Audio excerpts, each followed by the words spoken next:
अस्सलामुअलैकुम वरहमतुल्लाह। मैं उम्मे बिलाल, लेडी उम्रा ग्रुप ऑर्गेनाइज़र, और ये वीडियो बना रही हूँ मैं उन लेडीज़ के लिए जो पहली बार हज के लिए घर से निकल रही हैं, और वो ख़वातीन भी जो कि इससे पहले उम्रा करके आ चुकी हैं। अगर इस वीडियो को सुनकर देखकर आपको लगे कि इससे आपको कोई टेंशन दूर हुआ है या आपके लिए कोई आसानी हुई है, तो आप इस वीडियो को ज़रूर दूसरी लेडीज़ के साथ शेयर कीजिए जो हज करने जा रही हैं, पहली बार जा रही हैं और नहायत परेशान है क्योंकि कोई भी चीज़ उन्हें कन्फर्मेशन के साथ समझ नहीं आ रही। मैं अल्हम्दुलिल्लाह 2011 से लेडीज़ की उम्रा ग्रुप लेके जा रही हूँ। 2009 में मैंने खुद हज किया था।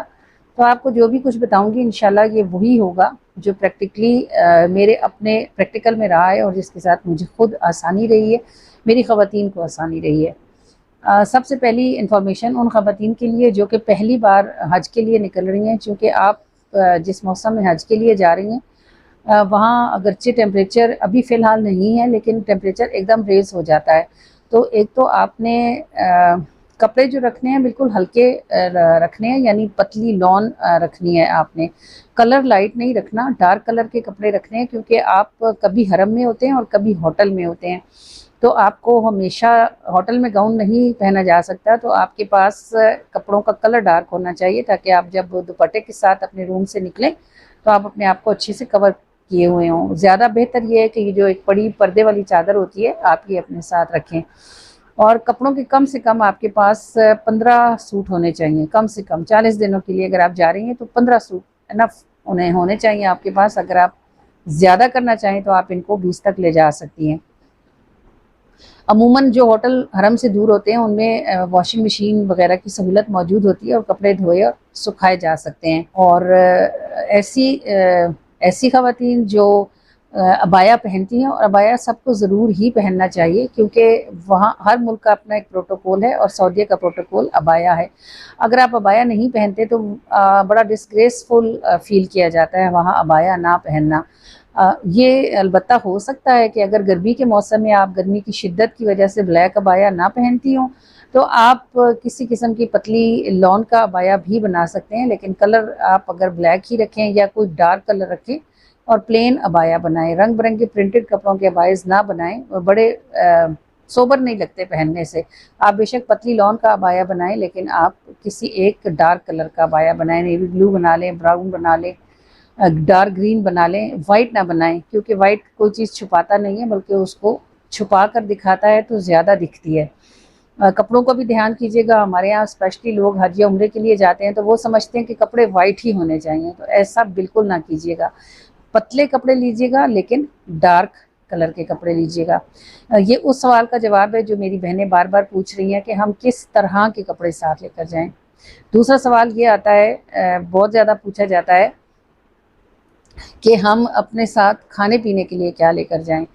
तो कोई चीज़ ऐसी नहीं है जो वहाँ ना मिलती हो। सिर्फ हज के जो 5 दिन होते हैं उनमें थोड़ा सा प्रॉब्लम बनता है, उसके सिवा आपको हर चीज़ इनफ मिलती है और वाफर मिकदार में होती है।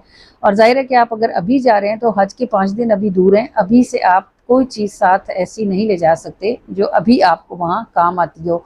और यूँ भी मौसम चेंज हो रहा है, टेम्परेचर बढ़ रहा है, तो पॉसिबिलिटी है कि जो भी कुछ आप खाने पीने की चीज़ें लेकर जाएंगे वो इन दिनों में ख़राब हो सकती हैं, तो अवॉइड कीजिए।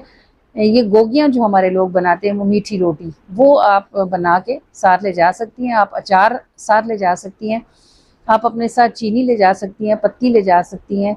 पत्ती खुली भी जा सकती है और टी बैग्स की सूरत में भी जा सकती है। चीनी जा सकती है। कपड़े धोने के लिए आप सर्फ ले जा सकते हैं और मुंह धोने के लिए साबुन ले जा सकते हैं। शैम्पू के साशे पैक बेहतरीन रहते हैं, बॉटल से साशे पैक बहुत अच्छा रहता है। टूथपेस्ट आप ले जा सकते हैं। टूथब्रश आपके साथ सरसों का तेल होना चाहिए आपके पास, किसी बॉटल में लाजिम होना चाहिए, क्योंकि एक तो आप जब हज के लिए निकलेंगे तो आप बालों को तेल लगा कर निकलेंगे ताकि इन 5 दिनों में जबकि आपको कंघी नहीं करनी होगी तो आपके बाल उलझे नहीं और वो बंधे रहें। और दूसरा ये कि जब आप बहुत थक जाते हैं तो सरसों के तेल की हल्की सी मालिश पिंडलियों को और तलवों को बहुत ज़्यादा सुकून देती है। तो सरसों का तेल आपने लाजमी रखना है। हाँ, इसकी बोतल को अलबत्ता आपने बहुत अच्छी तरह पैक करके रखना है कि किसी किस्म का मसला ना हो। ये सवाल बहुत ज़्यादा पूछा जाता है कि हम डेट्स रोकने वाली टैबलेट्स यूज़ करें या ना करें। तो इट्स अप टू यू, हर बॉडी की अपनी टेंडेंसी होती है। मैं जब ग्रुप्स लेके जाती हूँ तो मैं लेडीज़ को अमूमन मशवरा देती हूँ कि वो टैबलेट्स ना खाएं, क्योंकि टैबलेट्स खाने की सूरत में बीपी कुछ ख़वातीन होती हैं जिनका बीपी लो हो जाता है और फिर उन्हें गुनूदगी सी रहती है, जिसकी वजह से वो बिल्कुल भाग दौड़ के इबादत नहीं कर सकती। लेकिन अगर आप ये समझते हैं कि रास्ते में जब आप यहाँ से निकलेंगे और आपको डेट्स आ जाएंगे तो आपको ज़रूर टैबलेट्स ले लेनी चाहिए, क्योंकि इस सूरत में कि अगर आपकी डेट्स बिल्कुल सर पर हैं और आपकी फ़्लाइट भी साथ है, तो अगर आपको एहराम की हालत में डेट्स आ गई तो जब तक आप नहा फारिग नहीं होंगे उस वक्त तक आप नहा नहीं सकेंगे और आपको एहराम की पाबंदियों में रहना पड़ेगा। आपका सर मुसलसल ढका रहेगा। आप 5 दिन बाद नहाती हैं, आप 7 दिन बाद नहाती हैं, आप अपना सर नहीं खोल सकेंगी, आप कंघी नहीं कर सकेंगी, आप साबुन से हाथ नहीं धो सकेंगी, आप कोई खारिश नहीं कर सकेंगी जिस्म पर, किसी जगह पर अपने चेहरे पर कपड़ा नहीं लगने देंगी। तो ये बहुत मुश्किल और परेशान कुन बात हो जाएगी।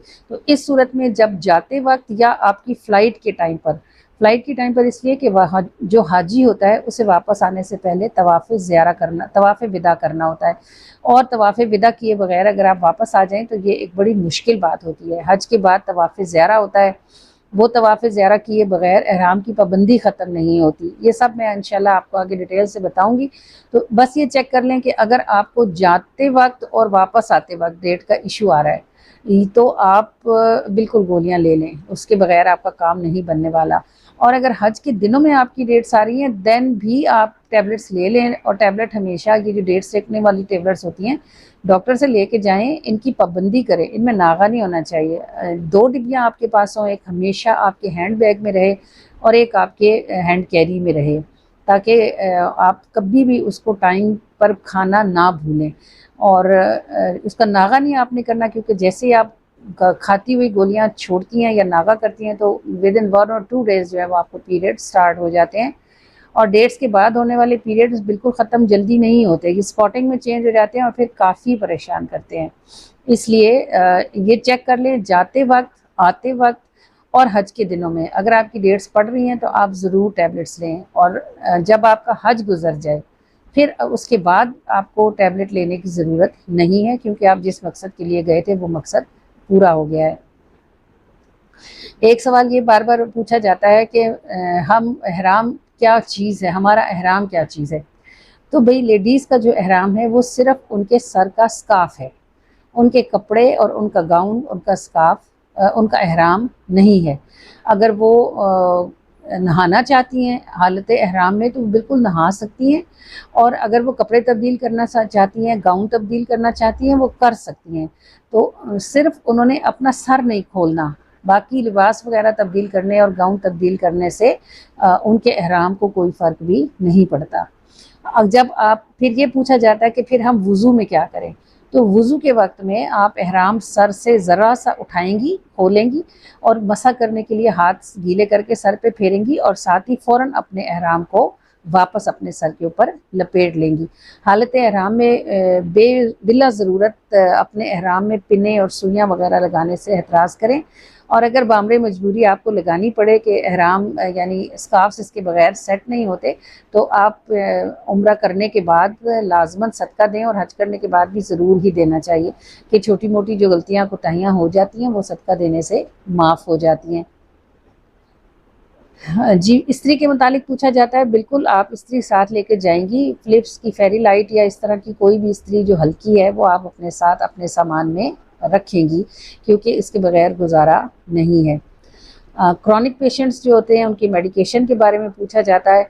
तो जो क्रॉनिक पेशेंट है जैसे शुगर पेशेंट हैं, हार्ट पेशेंट हैं, या और भी जो भी मसाइल जिसके भी साथ हैं, तो आप अपने डॉक्टर से अपने लिए प्रिस्क्रिप्शन लिखवाएं और अपनी मेडिसिन जितनी आपको 40 दिन में यूज़ आ सकती है उससे कुछ ऊपर ही डोज रखें।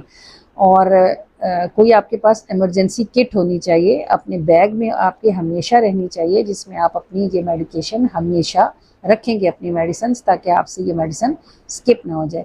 इसके अलावा आपको पेट के लिए मेडिसिन ली जानी चाहिए। अमूमन पेट ख़राब हो जाता है या पेट में दर्द हो जाता है या मोशंस शुरू हो जाते हैं, और इसके अलावा आपको बुखार की और थकने की और गले की ख़राबी की मेडिसिन आपको लाजमी साथ रखनी होगी, क्योंकि सबसे बड़ा इशू वहाँ बलगम का बनता है। गला ख़राब हो जाता है और उसके साथ बलगम बन जाता है, रेशा आने लगता है और फिर टेम्परेचर हो जाता है और ये काफ़ी सारा टाइम आपका ले लेता है।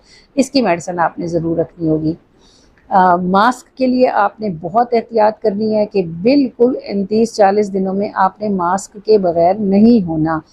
और ख़ुसूसी तौर पर इस बात का ध्यान रखें कि अगर आप ये चाहते हैं कि आप हज के दौरान बीमार ना हो, तो आपको 2 बातों की नहायत लाजिम पाबंदी करनी है। एक बात तो ये है कि आपने कभी भी हरम में ठंडा ज़मज़म इस्तेमाल नहीं करना।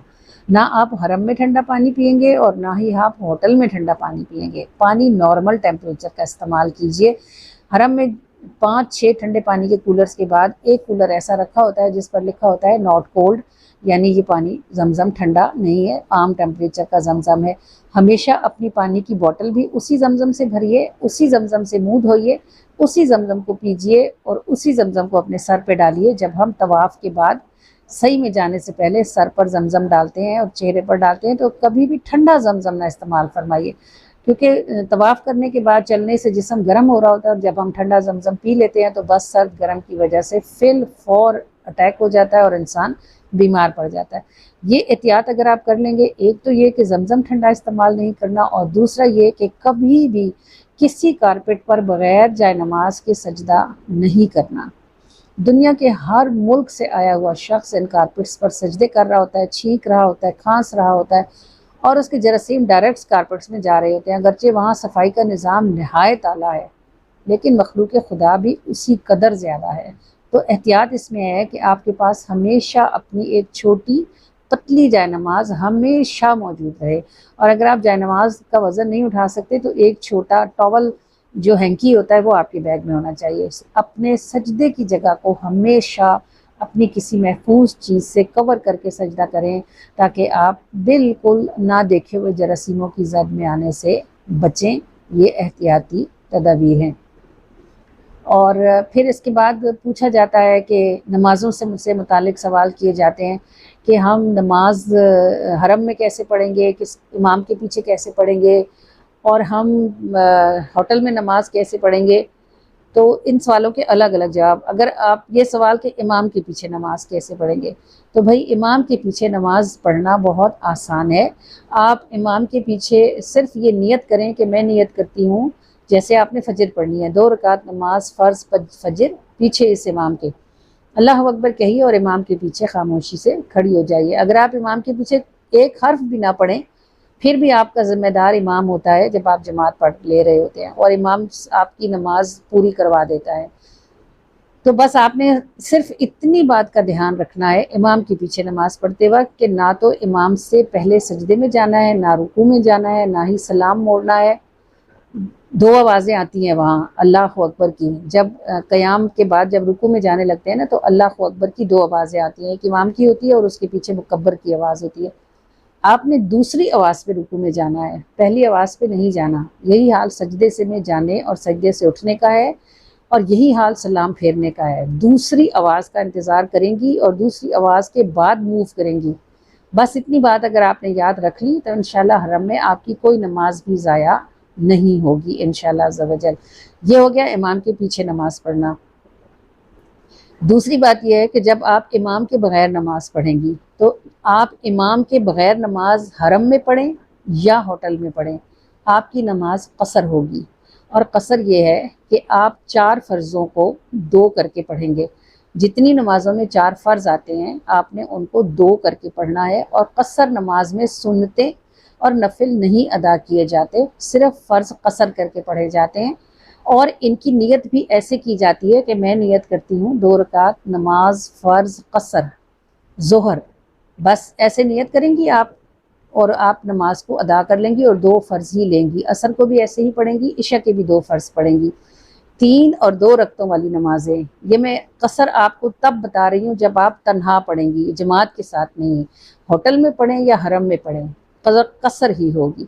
और 3 रकतों और 2 रकतों वाली नमाज़ें पढ़ेंगे पूरी, लेकिन इनकी नीयत में कसर का लफ्ज़ लाजमी बोलेंगे। जैसे आपने मगरिब की नमाज़ लेनी है तो आप नियत करेंगी कि मैं नियत करती हूँ 3 रकात नमाज फ़र्ज़ क़सर मगरिब की, फिर आप उसको अदा करेंगी। ये याद रखिएगा कि अगर आपने कोई नमाज अकेले में यानी खुद पढ़ रही हैं और गलती से 2 के बजाय 4 पढ़ ली और कसर नहीं पढ़ी तो उसको दोहराया जाएगा, क्योंकि कसर हुक्म है और इसको लाजिम पकड़ना है। हज़रत उमर से पूछा गया था कि अब तो हम हालत खौफ में नहीं हैं, अमान में हैं, तो भला अब हम कसर क्यों करें? तो आपने फरमाया कि ये अल्लाह का एहसान है और उसको कबूल करो। और हज़रत अब्दुल्ला इब्न उमर कहते हैं कि मैंने हज़रत अबू बकर सिद्दीक़, हज़रत उमर, हज़रत उस्मान के साथ सफ़र किए और मैंने देखा कि उन्होंने हमेशा सफ़र में कसर की। तो इसको ध्यान रखिएगा, कसर करनी है आपने जब आपने नमाज अकेले पढ़नी है, इमाम के पीछे नहीं पढ़नी, अगरचे आप हरम में पढ़ें और अगरचे आप होटल में पढ़ें। ये भी याद रखिएगा कि औरतों पर जमात फ़र्ज़ नहीं है। तो अगर आप हज के करीब के दिनों में रश से बचने के लिए दौड़ दौड़ कर हरम ना जाएं, बल्कि आप अपने होटल में ही नमाज पढ़ें, तो हाजियों को जिन होटलों में ठहराया जाता है वो हदूद हरम में होते हैं। आपको होटल में नमाज पढ़ने का सवाब भी 1 लाख के बराबर ही मिलेगा। इसलिए सड़कों पर, गलियों में, बाज़ारों में, मर्दों के बीच में खलत मलत होकर नमाज न पढ़ें। हज के अयाम में अगर आप हरम में नमाज़ पढ़ना चाहती हैं तो नमाज के टाइम से कम 2 घंटे पहले आप अपने होटल से निकलेंगी ताकि आप हरम में पहुंच सकें। वगरना रश की वजह से रास्ते बहुत जल्दी बंद कर दिए जाते हैं और फिर हाजियों को सड़कों पे नमाज़ें पढ़नी पड़ती हैं। सड़क में, सख्त धूप में, तपती सड़क में मर्दों के बीच में नमाज पढ़ने से बहुत बेहतर है कि आप अपने होटल में नमाज अदा करें। और हज के करीब के दिनों में जब रश अपने पीक पर पहुंचा होता है तो निहायत समझदारी की बात यह है कि औरतें होटलों से बाहर न निकलें। आप हज के लिए गए हुए हैं, ना कि नमाज बाजमात पढ़ने के लिए। तो खुदा न ख्वास्ता इस धूप, गर्मी और रश में या आप कहीं गिर गए या बीमार हो गए तो जिस मकसद के लिए आप लाखों रुपया खर्च करके गए हैं वो मकसद पूरा नहीं होगा। इसलिए ख़वातीन से मेरी रिक्वेस्ट है कि आदमियों के बीच में घुसकर जुम्मे और नमाज़ पढ़ने से बहुत बेहतर है कि आप अपने होटलों में पर्दे के साथ नमाज अदा करें। आपका सवाब उतना ही है जितना कि सवाब आपको हदूद हरम में वादा किया गया है। तो अपने लिए मुश्किल न बनाएं।